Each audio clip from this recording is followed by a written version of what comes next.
حسبي ربي جل الله ما في قلبي غير الله نور محمد صلى الله لا إله إلا الله.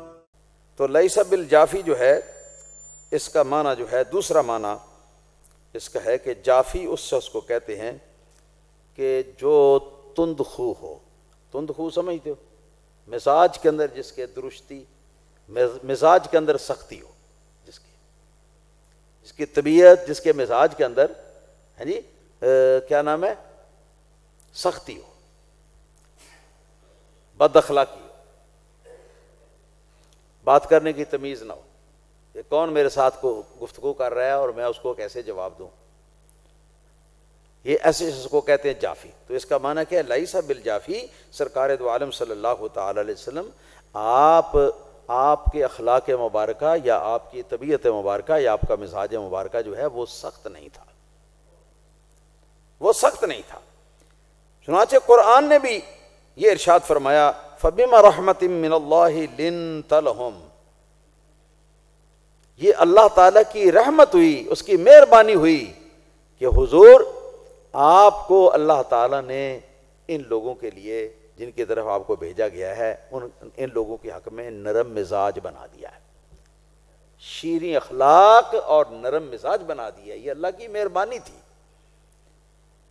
فرماتا ہے اللہ تعالیٰ وَلَوْ كُنْتَ فَظًّا غَلِيظَ الْقَلْبِ لَانفَضُّوا مِنْ حَوْلِكَ. اور اگر اے حبیب صلی اللہ تعالی علیہ وسلم بفرض محال یا رسول اللہ صلی اللہ تعالی علیہ وسلم اگر آپ تند خو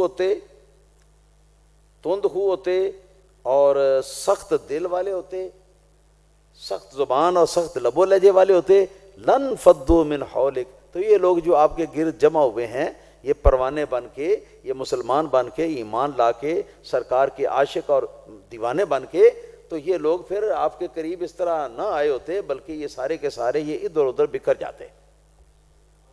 قرآن میں بھی اللہ تعالیٰ نے فرمایا ہے. تو یہ لیس بالجافی کا یہ مفہوم ہے. ولل مہین، مہین دو طرح ہو سکتا ہے.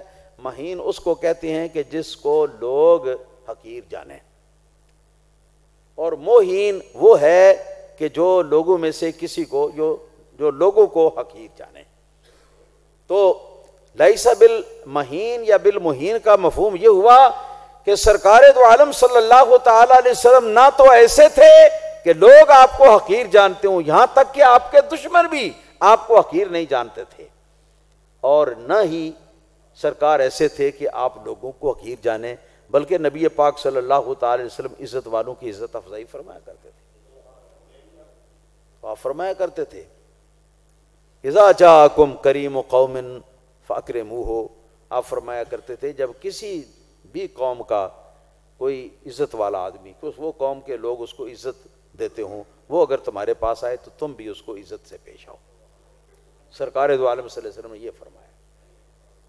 اور جب اخلاق ایسے ہوں گے مومن کے تو پھر کوئی بد نصیب ہی ہوگا جو پھر دور رہے اور ان سے متاثر نہ ہو. یعظم النعمت وان دقت، جو بھی نعمت سرکار کو ملتی یا کسی سرکار کی امتی کو ملتی اور سرکار کو پتہ چلتا تو وہ اگرچہ باریک سے باریک یا چھوٹی سے چھوٹی اگر وہ نعمت ہوتی نا تو نبی کریم صلی اللہ تعالی علیہ وسلم اس کو بھی بڑا سمجھتے اور اس نعمت کی عزت افزائی کرتے.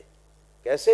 یا تو اپنی زبان سے کہ الحمدللہ کہہ کر، اور یا پھر اپنے عمل سے کہ اپنے عمل سے اس کو بے عزتی کرنے سے بچاتے.